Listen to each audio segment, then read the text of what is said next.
Why are they so weak? They're just the weakest people in the country. How do we get a party filled with these weaklings?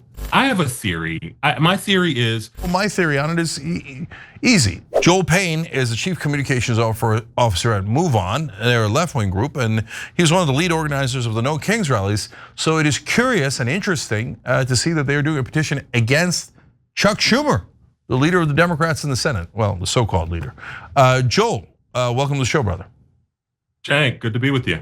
Good to have you. All right, so look, I love it, but tell me why MoveOn's doing this. Well, look, our members are folks who are just tired of not having people in Washington, D.C. who understand the fight and understand how to fight, understand how to pick a fight, and how to win a fight. Democrats had the wind at their backs coming off of the last election day a few weeks ago. They had all the political leverage, and with the leadership of Chuck Schumer, decided to cash that in to make another deal with Donald Trump. And we don't think that that served our members. We don't think that that served the public more broadly. And we also think that reinforces bad instincts of Donald Trump to continue doing awful things that harm the American people. And so we felt like after March, where we decided to try to work with leadership to try to give them an opportunity to learn from those mistakes, we thought that maybe this time around the outcome would be different. It wasn't. And we went to our members, asked them if they still felt confidence in this leadership team, and they didn't. And so we followed our members, and we decided to publicly share our member sentiment. All right, excellent. I love that you're responsive to your members. That's really important. So and by the way, you could find the petition at moveon.org, and I would encourage you to sign it. So there it is. And so this is obviously about the shutdown, and then the 8 Democratic senators said, we don't need the premiums to be not doubled, or we trust the Republicans. I hear they're going to do it after the shutdown. By the way, we're after the shutdown. I haven't seen any legislation yet. So, okay, Joel, let's try to break down why this happened, right? So obviously, look at all your members, look at all our members. It's not hidden at all. Like, everybody is enraged. We see the 28% approval for the Democratic Party. Everybody wants them to fight. I've been asking them to fight for 20 straight years. And so, okay, before though, we were in the minority. Everybody said, oh, Cenk, no, be civil, be civil. You guys fight too much, right? Beloved Democratic leadership knows everything, right? So now though, the curtain's been lifted, everybody knows that they don't. So why in the world did they do this? Why did they even do this deal to get the government opened back up? What do you think the motivation was for those 8 Democratic senators? Cenk, I don't know if it's a good idea for us to try to psychoanalyze the folks who are in leadership right now. I think that's a dark alley that neither of us want to walk down. Look, my sense is that these are folks, and look, I used to work in the Senate. I worked for Senator Harry Reid earlier in my career, did that for the first 2 years of President Obama's term. I understand the mentality. I understand the responsibility that you feel and the desire to use the institution to do good. Unfortunately, we are not in a moment where there's a president on the other side who is a rational actor and who is somebody who you can trust and you can take their word to the bank. I think that actually these Democrats didn't want to make it, they never wanted to fight. They had to be pushed into the fight by groups like ours, groups like Indivisible, others outside of Washington, D.C., who saw the opportunity to make healthcare the issue. They got pushed into that fight. And when they were in the fight, they actually didn't know how to read the scoreboard. And so honestly, I think that this was a fight they never wanted to get in. This was a fight they couldn't read the score on. And then when it got to a moment where they had maximum political leverage, they could not figure out how to actually use that leverage for a sustainable victory for the people. And I guess I would just say one other thing. You talked about the 8 who voted the wrong way a couple of weeks ago. We all know that was a proxy vote, right, Cenk? Like, yeah. That was really a stand-in for probably like another dozen or so in that caucus. And yes, Chuck Schumer is the wrong leader for this moment, but that caucus itself needs to change. We got to get fighters in there. We got to get people who actually see the opportunity, people who will follow the lead of folks who are good fighters, like a Chris Murphy, like a Chris Van Hollen, like many other people in that Senate caucus on the Democratic side who actually want to throw a punch, politically and who actually want to do something for people back at home and don't they want to be a live body. And so we've actually, beyond just changing leadership, we've got to get a caucus that knows how to fight on that Senate side as well. Yeah, that's the core issue, and I want to come to that in a second. First, I want to back up what Joel's saying, because the 8 that voted to vote with the Republicans, none of them face an election in this cycle. That's not an accident. That's called rotating villains. And so they do that whenever they need the votes, but that means they told the caucus, the rest of the caucus, before they did it. So it's not like the caucus didn't know. And Schumer knew, and he gave him a wink and a nod. That's why people are saying Schumer's got to step down from leadership, because it was obviously approved by Schumer, while he himself voted no, but that's a show vote. We've been around politics long enough to know these things, and it's obvious. And Schumer's barely denying it, really. And so now, having said that, let's go to the core issue. We've got to analyze it, Joel. Why are they so weak? I mean, I have a theory on it, but I'm curious what your theory is. Because how do you get an entire caucus of nearly 50 senators? And it's like, and when they had more than 50, they were still this weak. They're weak in the majority, they're weak in the minority, they're just the weakest people in the country. How do we get a party filled with these weaklings? Yeah, and by the way, I want to add, I mentioned a couple of those folks in that caucus who want to fight. There are Democrats in office who get the moment and understand the opportunity to use political leverage and political power right now. They're just not empowered. And I think the work of outfits like yours, outfits like ours, other entities that are doing this work is to centralize political power behind the people who are going to fight and who are going to deliver results for folks like us who care. So I guess that's one. In terms of why, I have a theory. My theory is, and Chuck Schumer has given voice to this. I think it was the New York Times interview he did earlier this year where he talked about how, if we get Trump's number down to a certain point, then the Republicans will go back to being what they were, 5, 10, 15 years ago. And I think that there's this story that a lot of elected Dems like to tell themselves, is that what's going on right now, the Trumpification of the Republican Party, it will reverse itself, right? It will go back to something that's more familiar to what they used to experience at a certain point. And that's just delusional. Look, whenever Donald Trump is off the political scene, Trumpism is going nowhere. And the Republican Party that's presented to us right now is probably going to be the one that's presented to us politically for the rest of your and my lifetime. And I think that the Democrats who have deluded themselves into thinking that something is going to go back to what it used to be are probably the ones who think we can make a deal and we can trust these folks. And the ones who understand that what's going to emerge on the other side of this is going to have to be transformed and different are the ones who know that we've got to fight our way through the moment we're in. Okay, make sure you sign the petition, MoveOn.org. But I want to keep going here because look, you're a nicer and more credible guy than I am. I'm off the streets, right? I'm a bad guy. I'm a radical, right? I'm out here in the woods, and I've been telling folks that the Democratic politicians suck, and they do suck. And yeah, they've got Chris Murphy, Chris Van Hollen. You're right about that. But the chance of them picking Van Hollen as leader is terrible. No chance, none. He doesn't back Israel, so there's no chance at all. You have to be absolutely loyal to Israel in order to get that position. So already, there you go, you're gonna have a weakling. There's no question. Someone who asks a different country for orders before they even act. So as you can see here, I've got no respect for them at all. And the next leader will be also pathetic. Dick Durbin was the second guy. Dick Durbin is even weaker than Chuck Schumer. There's nothing but wall-to-wall weakness. And Joe, my theory on it is easy. The donors want weaklings. The donors want you to follow their orders. If you're independent, you're not gonna follow their orders. No, they're paying you to follow your orders. That's it. So to that point, look, I do think you bring up something interesting here. Remember where this discussion got to towards the end when Republicans were really feeling the pressure. Trump pushed them to go change the filibuster rules. And I do think there is a bit of a bipartisan desire to protect that filibuster for a couple of reasons. One, the establishment likes the filibuster because it makes change hard. It makes people-led, revolutionary ideas harder to push through the system with something like the filibuster in place. So I do think, kind of supporting the point that you're making, Cenk, I think there is a vested interest in the establishment leaders who've been there for a long time to go with the flow and to not shake up the system too much.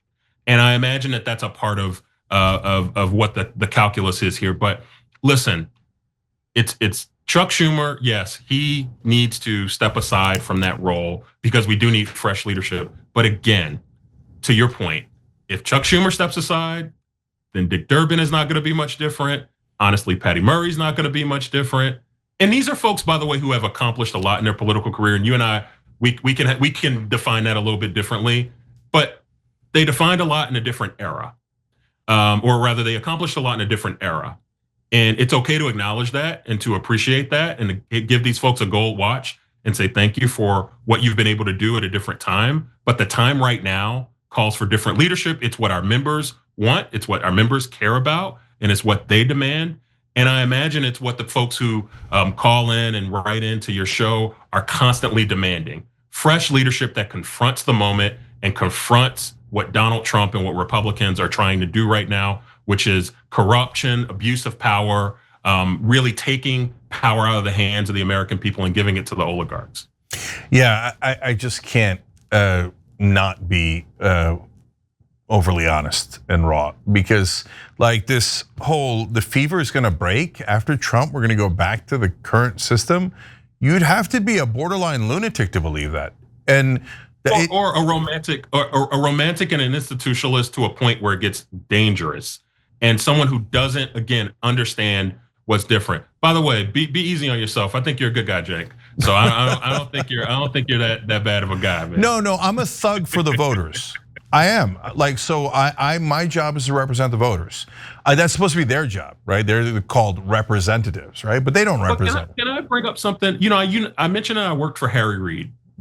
Now, I'm sure you and your viewers maybe have a range of emotions and ideas around Harry Reid, his political beliefs, the things that he fought for, et cetera. But that guy knew how to fight. And I guarantee you, if Harry Reid found himself in a political moment like the one that the Senate leadership on the Democratic side did in the last few weeks and the last few months, not only would he have a plan to keep his caucus unified, to keep them fighting, but he'd have an escape route. Let's you and I say that Schumer, let's say the idea around fighting on the government shutdown was the wrong fight. Let's just entertain that for a second. It is the responsibility of leadership to organize your coalition, to organize your base, to help them understand why you think that's a bad idea, to go sell them on why that's a bad idea, and to go redirect that towards another fight, another way that you're going to use leverage to stop Donald Trump and stop Republicans. Neither of those things happen. The reason why it's a failure of leadership for what Schumer failed to do a few weeks ago, it's one, if you didn't keep your caucus unified, that's a failure of leadership. Two, if you secretly organized your moderates to go and do this thing that was with permission but without attribution, you also failed at leadership. So across the board, it is a leadership fail. And with respect, it's time for that thinking, that type of democratic orthodoxy to step to the side. Yeah, so look, you can't argue with what Joel's saying. Maybe you could argue with what I'm saying, but you can't argue with what Joel's saying. So MoveOn.org. But I will argue a little bit with what you're saying, though, Joel. So I will, because I'm in the woods. So Harry Reid, not at all strong. It drives me crazy when people say that. But he had strategy. I could see the strategy, and I could see him implement the strategy. What's stunning to me is that Schumer oftentimes has no strategy at all. I've never seen anything like it. I know for a fact that when they were trying to end the filibuster, to your point, and they needed Joe Manchin to vote with them, somebody asked Schumer, so what did you tell Manchin? And he said, I didn't talk to Manchin. I was hoping he did the right thing. Oh, come on. I mean, it's not bad leadership, it's no leadership. So the fact that he has to go is inarguable. But last couple of things here, Joe. Look, I have contacts with good populists like Ro Khanna and others that are fighting a good fight, right? I don't have any contacts with these useless senators. And I mean, they want to go back to the system. The system sucks. So their route is wrong, their goal is wrong, everything they have is wrong. Anyways, but you guys, I assume, have more contact. So it's like, I don't know, give me a ray of hope in the context that MoveOn has with these guys. Does anyone get it? Are any of them sentient? Or are they all like on breathing tubes and getting wheeled around like Feinstein? Like, oh no, this is their vote. Anyway. There's a couple of things. One, look, what you're expressing and what we're hearing from folks, that's all very aligned to what people are experiencing, right? Do these folks see the reality that I see? Do they see that they're flouting the law on a daily, on an hourly basis, that they are locking up people in pickup lines at daycares and locking up people outside of churches, and that they are breaking the law with literally no abandon whatsoever? And so how can you meet that with kind of like a very rational, kind of 2015, 2010 political strategy? Yes, we see it, our members see it, and it's the stuff that we're fighting against. In terms of just our relationship to Capitol Hill, look, MoveOn is an organization that does not answer to Washington, D.C. We're not based in Washington, D.C. Our power is not founded in Washington, D.C. Our power is founded all across the country with our millions of members. We actually have nearly 10 million members across the country, in every congressional district, by the way. And what they do is they speak out, and we give them a platform to speak out. We make sure that they're heard. And so in terms of, special context we have, look, I hate to be the bearer of bad news, but there's no button that any of us can push to change the behavior of these actors in Washington, D.C. Here's the good news, though. The power of the people is proven to be pretty impactful, whether it's 7 million people showing up at No Kings, whether it's the people who showed up on Election Day a few weeks ago.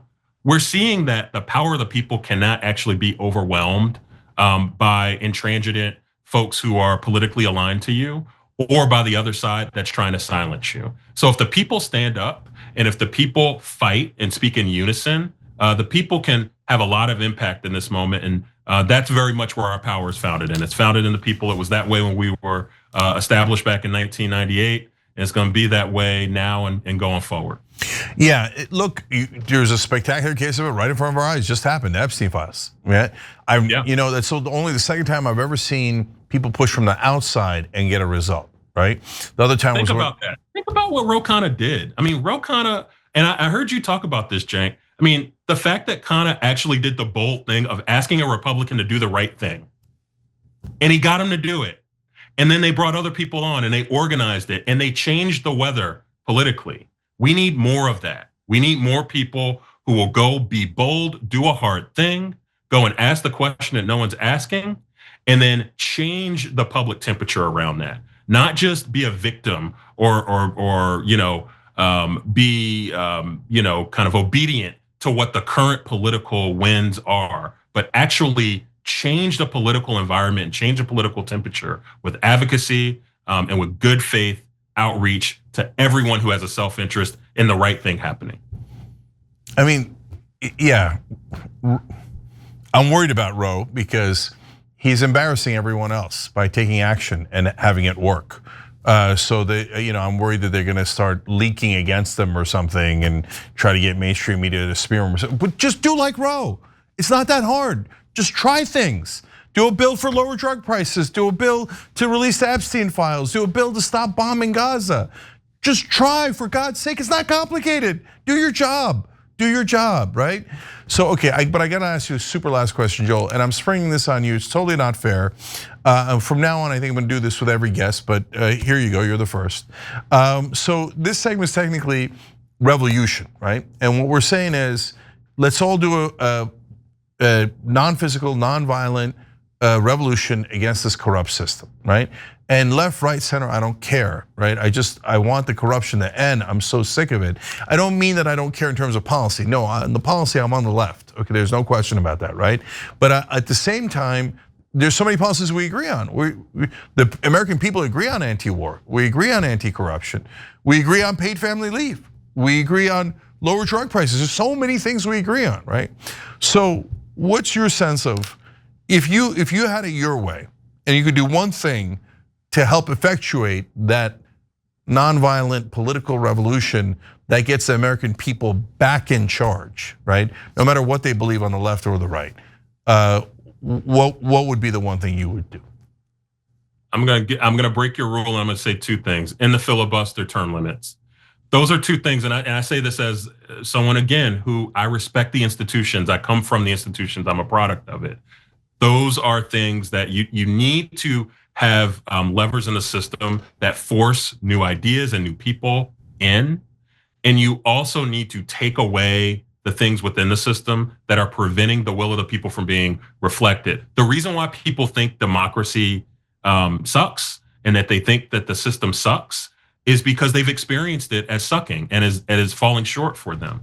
And the reason why that's the case is because you have things like the filibuster in place to stop revolutionary change from happening when people demand for it. When people go and vote for Barack Obama and he's only able to do but so much because of those levers in place, or when people go vote for Joe Biden and he's only able to do so much because of those levers in place, that kind of creates a disconnect from the folks thinking that my vote actually has real impact. We've got to take those things away. We've got to lower the barrier of entry for people to vote and for people to feel like their voice is going to be heard when they speak in unison. So term limits, get rid of the filibuster.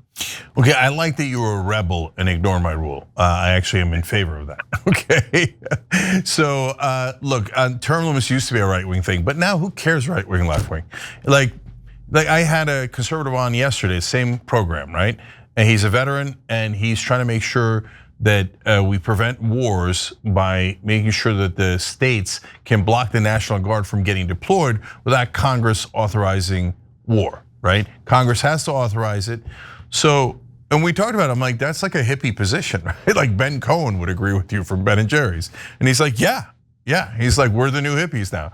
So like, Jack, some people would say Donald Trump got elected because the American people thought he was someone who did not want to drive us into stupid wars. And he's just like on a lot of other issues being proved to be a charlatan on that. Yeah, totally. And a lot of the right wing now sees that, right? And they see him becoming just like the establishment. And that's because he was a fake populist. But all of this is connected by the filibuster. So the part of the reason that those 8 caved and the caucus caved is because they wanted to protect the filibuster, as Joel pointed out earlier. Why do they want to protect the filibuster so badly? Because then you don't have an excuse. Paid family leave's at 84%. So when the Democrats are in charge, they would have to pass paid family leave. But their corporate donors don't want them to pass paid family leave. So what's the beautiful excuse both sides use? Don't get me wrong, the Republicans are worse. They won't even consider paid family leave. I was gonna say, just you know who the people who are more afraid of the filibuster going away than the Democrats in power? It's the Republicans. Yes. Because guess what? They have their crazy president who keeps telling them to do things that they know are unpopular, that they're gonna be forced to actually do. They can't just stand behind and say, well, the filibuster doesn't allow us to do it. And they're actually gonna be forced to confront the unpopularity of all of their ideas. It's like there's fear of true will of the people being reflected in the system. No, that's 100% right. And you know how they always cave into Trump, right? On the filibuster, they're like, no, Mr. President, that one you don't understand. We cannot do that one. We definitely, and they were all like animated, we cannot do that one. Why? Because Trump's only around for 3 more years. Their corporate donors are around forever. And so those donors say, do not take away the filibuster. It is our greatest weapon to prevent all progress.